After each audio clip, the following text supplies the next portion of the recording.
возникли технические проблемы. На этот раз у 27-го номера. О, обгон, бля, обгон! О, мясо, бля, давай! Между Жюлем Мински и Марко Сторосом. И в итоге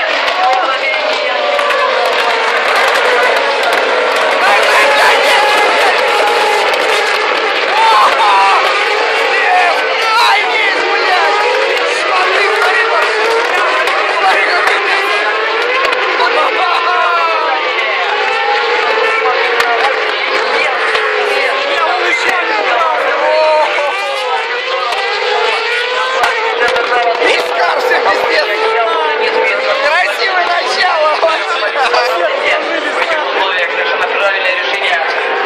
Парни, блядь, горячивые, не по-детски. Ну вот тут на подтверждение. Горит что-то, блядь. Новый старт он вызвал вот такие вот хаотичные. Да было бы классно, бля, мы сейчас засняли бы дистанции. Во-первых, знакомится еще одна машина. Здесь, конечно, дополнительная нагрузка на технику. И в данном случае поломка произошла на автомобиле команды Дамсу Лукаса Форести, гонщика из Бразилии. Ну а затем вот эти заварушки с первым поворотом. Заварушки. Когда Марко Соренсон Ушки заварушки, блядь. обогнали от пули